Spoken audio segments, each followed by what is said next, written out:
Hello student, कैसे हैं आप सब? अच्छे हैं? तो चलो यार, मैं आ गया हूँ लेक्चर नंबर 3 लेके। लाइट चैप्टर चल रहा है, बहुत मजा आ रहा है। सब लोग अपने दिमाग का लाइट जला लो, क्योंकि जला लोगे तभी तो समझ में आने वाला है भाई। ओके, तो चलो यार, बस ऐसे ही लगे रहो, वीडियो देखते रहो, बहुत मजा आएगा यार। लाइट चैप्टर जल्दी से खत्म करते हैं, उसके बाद चलते हैं। जो आपका आदेश होगा वही मैं करूंगा। ओके, तो चलो यार, आज हमने तो देख रखा है क्या पढ़ना है यार। Spherical mirror. जी हाँ, स्पेरिकल मिरर। आप ये मत सोचो कि मैंने जो सेकेंड लेक्चर या फर्स्ट लेक्चर में थोड़ा थोड़ा बात किया था कनकेव मिरर, कन्वेक्स मिरर का, वही आपको पढ़ना है। थोड़ा उसको ब्रॉड करेंगे, ठीक है।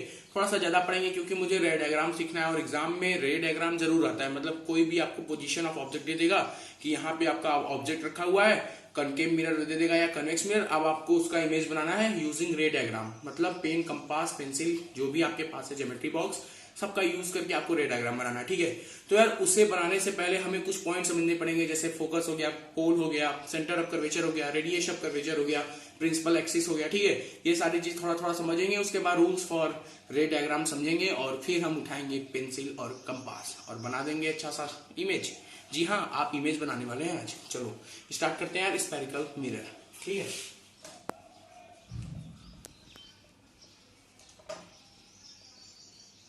तो बेसिकली यार, स्पेरिकल मिरर था क्या, मैंने बताया था आपको कि एज्यूम करो एक आपके पास शीशे का फुटबॉल है, ठीक है। एक आपके पास शीशे का फुटबॉल है, ठीक है। ये आपका शीशे का फुटबॉल है, ठीक है। अब आप क्या कर रहे हैं कि एक कटर से आप इसे काट दो।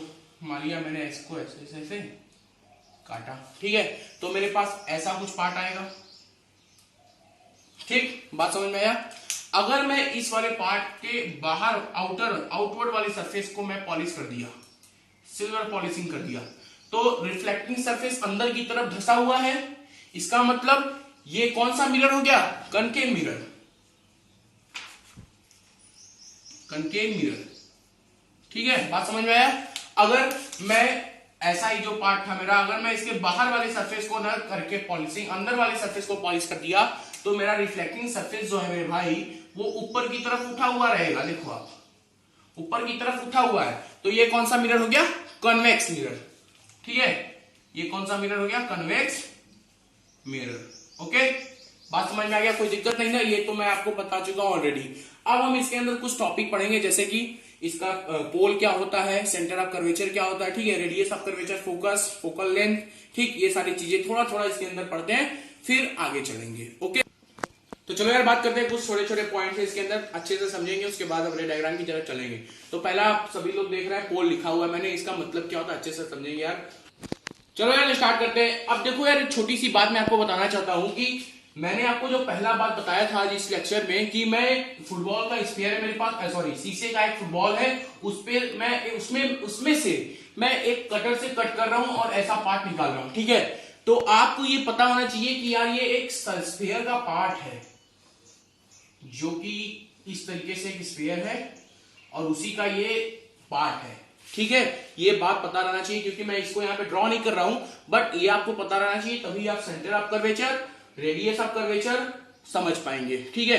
क्योंकि यार, सेंटर ऑफ कर्वेचर और पोल में बहुत मिस्टेक होता है लोगों को, ठीक है। अच्छे से समझाऊंगा, ठीक। तो आपको ये पता होना चाहिए कि यार, ये जो मैंने निकाला है, ये एक स्फीयर का पार्ट है, ठीक। तो चलो यार, पहला पॉइंट है हमारा पोल। पोल को समझते हैं। देखो, पोल कुछ नहीं है, पोल भी एक हमारा मिड पॉइंट है, किसका? इस रिफ्लेक्टिंग मिरर का। जी हाँ, जो मिरर मैं यूज कर रहा हूं, ये कनकेव मिरर ना, जिसको मैंने एकदम डार्क लाइन से बना रखा है, यही मेरा मिरर है। और इसका जो मिड पॉइंट है, इसको हम बोलते हैं क्या? पोल। क्या बोलेंगे इसको? पोल, ठीक है। तो इस पॉइंट को हम क्या बोलेंगे? इसको पोल, ठीक है। बात समझ में आया? मतलब जो रिफ्लेक्टिंग मिरर का मिड पॉइंट है, उसे हम क्या बोलेंगे? पोल। तो आप पोल के बारे में लिख सकते हैं कि मिड पॉइंट ऑफ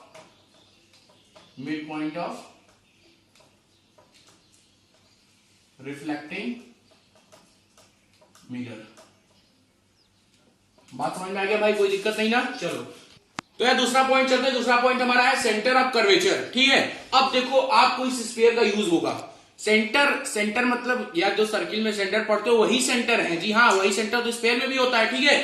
तो बस वही सेंटर है, सेंटर ऑफ कर्वेचर। अच्छे से समझो, सेंटर ऑफ कर्वेचर मतलब सेंटर ऑफ स्फीयर, उस स्फीयर का सेंटर जिसका पार्ट ये हमारा छोटा सा मिरर है। जी हाँ, सेंटर ऑफ कर्वेचर मतलब उस स्फीयर का सेंटर जिसका पार्ट मेरा ये छोटा सा मिरर है, ठीक है। तो यार, इसका सेंटर, इस स्फीयर का सेंटर कहां होगा? यहीं पे तो होगा। तो मेरा ये हो गया हमारा सेंटर ऑफ कर्वेचर। बात समझ में आया? पोल क्या होता है मेरे भाई? जो रिफ्लेक्टिंग मिरर है उसका मिड पॉइंट हमारा पोल होगा, उसका सेंटर हमारा पोल होगा, ठीक है, उसका सेंटर हमारा पोल होगा, रिफ्लेक्टिंग मिरर का सेंटर हमारा पोल होगा, और जो स्फीयर से मैंने इस मिरर को काट के निकाला है उस स्फीयर का सेंटर हमारा सेंटर ऑफ कर्वेचर होगा, ठीक है। तो आप यहां पे लिख सकते हैं centre of sphere whose part is mirror, ठीक है। बात समझ में आ गया भाई? थर्ड पॉइंट पे आता है रेडियस ऑफ कर्वेचर। जी हाँ, रेडियस ऑफ कर्वेचर, रेडियस तो सर्कल का ही पार्ट है, मतलब सेंटर और सर्कमफेरेंस के बीच की दूरी को तो बोलते हैं रेडियस। तो यार यहाँ पे इस स्फीयर का जो रेडियस है उसी को हम बोलते हैं रेडियस ऑफ कर्वेचर। जी हाँ, ये सेंटर से लेके पोल के बीच की दूरी को हम क्या बोलेंगे? Radius of curvature. तो क्या लिखेंगे रेडियस ऑफ कर्वेचर में? Distance between centre of curvature to pole is called radius of curvature. Okay, और इसको डिनोट करते हैं हम लोग आर से। ये यहां से यहां तक की दूरी को हम बोलते हैं रेडियस ऑफ कर्वेचर। ओके, कोई बात, कोई दिक्कत नहीं ना? चलो, फोर्थ पॉइंट है हमारा प्रिंसिपल एक्सिस। प्रिंसिपल एक्सिस क्या होता है यार? प्रिंसिपल एक्सिस देखो, एक एक्सिस होती है, एक्सिस जैसे आप एक्स एक्सिस वाई एक्सिस पढ़ते हैं ना, तो प्रिंसिपल एक्सिस एक एक्सिस होती है, इसको हम ऑप्टिकल एक्सिस भी बोलते हैं, ठीक है। इसको हम ऐसे बता सकते हैं कि एक स्ट्रेट लाइन जो कि सेंटर ऑफ कर्वेचर और पोल से होते हुए जाए, उस लाइन को हम बोलेंगे प्रिंसिपल एक्सिस, ठीक है। क्या बोला मैंने कि प्रिंसिपल एक्सिस किसे कहेंगे? एक स्ट्रेट लाइन जो सेंटर ऑफ कर्वेचर और पोल से होते हुए जाए, उन्हीं को हम बोलेंगे प्रिंसिपल एक्सिस।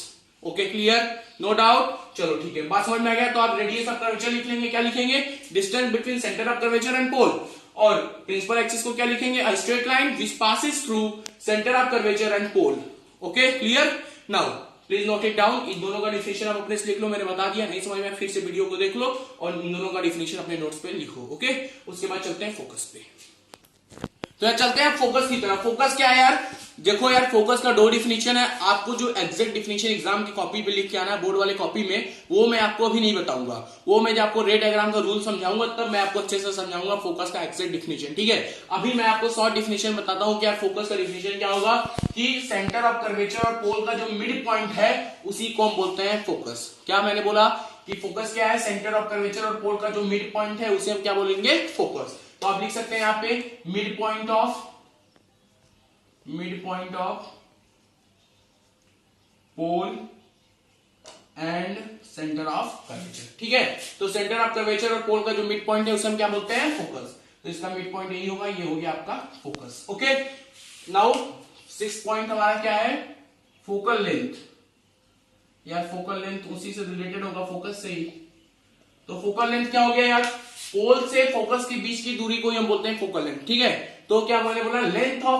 लेंथ, या फिर मैं बोल सकता हूं ऐसे, distance between focus and pole is called focal length, ठीक है। फोकस और पोल के बीच की जो दूरी है, इसी दूरी को हम क्या बोलते हैं? फोकल लेंथ, ठीक है। तो ये आपकी हो गई फोकल, यहां से यहां तक, ये होगी आपकी फोकल लेंथ, ठीक है। इसको आप दिखाते हैं स्मॉल एफ से। अब जरा एक बात बताओ कि जो ये स्मॉल एफ है, ये कैपिटल आर का तो कैपिटल आर का तो आधा होगा, क्योंकि ये आर इतना बड़ा है और फोकल लेंथ इतना बड़ा है। तो हम यहां से लिख सकते हैं ना, F is equal to R upon 2 और R equal to 2 into F. तो ये रिलेशन भी आपको याद होना चाहिए मेरे भाई। ओके, तो मैंने क्या क्या आपको बताया आज? स्फेरिकल मिरर के कुछ पॉइंट बताए, कौन कौन सा? पोल बताया, सेंटर ऑफ कर्वेचर बताया, रेडियस ऑफ कर्वेचर बताया, प्रिंसिपल एक्सिस बताया और फोकल लेंथ बताया, फोकस बताया, ठीक है। तो प्लीज इतना अच्छे से लिखिए, इसको समझिए। ओके, उसके बाद हम लोग कुछ आगे की तरफ चलते हैं। ओके, तो please pause the video to note it down. Now proceed to next topic. तो यार इस जब चैप्टर को हम लोग पढ़ रहे हैं तो इसमें हमसे न्यूमेरिकल का भी सामना होगा, न्यूमेरिकल और हमारा भी युद्ध होगा, जैसे महाभारत में युद्ध हो रहा है। तो यार मैं उस न्यूमेरिकल से लड़ने के लिए आपको महामंत्र बताने वाला हूं। इस चीजों को आप समझ लो। आपको ऑब्जेक्ट डिस्टेंस और इमेज डिस्टेंस में काफी प्रॉब्लम होता होगा, हमें भी होता था और सबको होता है, ठीक है। तो एक ट्रिक याद रख लो, आपको ऑब्जेक्ट डिस्टेंस का सिंबल और इमेज डिस्टेंस का सिंबल में कोई भी प्रॉब्लम नहीं होगा, ठीक है। हालांकि इससे रिलेटेड टॉपिक अभी बाद में आएंगे, रे डायग्राम बनाने के बाद आएंगे, लेकिन थोड़ा सा टाइम बचा तो उसमें मैं आपको ये बता देता हूं, अगले लेक्चर में आपको रूल्स फॉर रे डायग्राम लाऊंगा, ठीक है।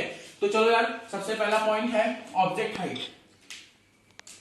पहले हम एक मिरर बना लेते हैं। ये मेरा एक मिरर हो गया यार, कौन सा मिरर है यार? अभी तुम कहां से बता पाओगे यार, जब मैं इधर पॉलिश करूंगा तब ना होगा ये कनकेव। तो ये मेरा हो गया यार कनकेव मिरर। ठीक है, जल्दी बताओ इसे क्या बोलते हैं? पोल। इसे क्या बोलते हैं? फोकस। इसे centre, centre of curvature. Okay, चलो अब देखो, हम सारी दूरी पोल से ही नापेंगे। पहला बात, हम सारी दूरी को पोल से ही नापेंगे, सारे डिस्टेंस हम पोल से ही मेजर करेंगे। ओके, तो पहला पॉइंट है हमारा object distance. Object distance, object distance का जो सिंबल होता है यार वो होता है यू। क्या होता है? यू। ऑब्जेक्ट डिस्टेंस का सिंबल क्या होता है? यू। ठीक है, दूसरा पॉइंट है हमारा image distance. Image distance, image distance का जो सिंबल होता है वो होता है वी। घबराओ मत, अभी ट्रिक बता रहा हूं कैसे याद करेंगे कि ऑब्जेक्ट डिस्टेंस का यू होता है और इमेज डिस्टेंस का वी। ठीक है, थर्ड पॉइंट है इमेज हाइट। हमारे लेक्चर में इमेज हाइट को हम लोग आई से ही डिनोट करेंगे, आप चाहिए तो एच डैश से भी डिनोट कर सकते हैं। और फोर्थ पॉइंट है object height. Object height, object height को हम ओ से डिनोट करेंगे, आप चाहिए तो एच से भी डिनोट कर सकते हैं। ओके, पांचवा पॉइंट है हमारा फोकल लेंथ और इसे हम डिनोट करेंगे एफ से। ठीक है, इतना बात समझ में आ गया। अब देखो यार कंफ्यूजन होता क्या है कि ऑब्जेक्ट डिस्टेंस को यू से डिनोट करते हैं और इमेज डिस्टेंस को वी से। ये हम कैसे याद करेंगे? एक सिंपल सा ट्रिक। भाई एबीसीडी तो सबको आता है ना, आता है कि नहीं एबीसीडी? चलो एबीसीडी आप जेड तक बोलो तो जल्दी से बोल देंगे भाई A B C D F G S I G K L M N O P Q R S T U V W X Y Z. मतलब आपको इसमें क्या नोट करना है कि जब हम एबीसीडी पढ़ते हैं तो सबसे पहले यू आता है फिर वी आता है। क्या मैंने बोला कि जब हम एबीसीडी पढ़ते हैं भाई तो सबसे पहले यू आता है फिर वी आता है। ठीक है, उसी को अगर हम कोलरेट इसमें करें अपने फिजिक्स वाले चैप्टर लाइट में, तो हम देखें कि अगर मेरा पहले ऑब्जेक्ट होगा तभी उसका इमेज बनेगा।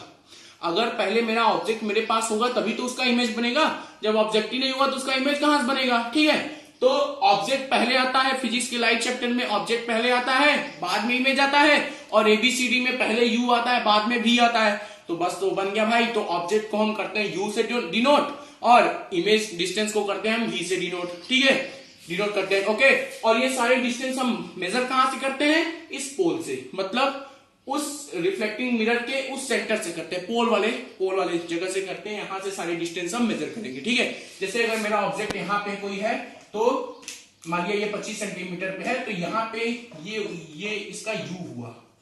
यू कितना हो गया? 25 सेंटीमीटर पे। ठीक है, अभी मैं साइन कन्वेंशन में बताऊंगा आगे लेक्चर में, घबराओ नहीं। ठीक है, बात समझ में आया?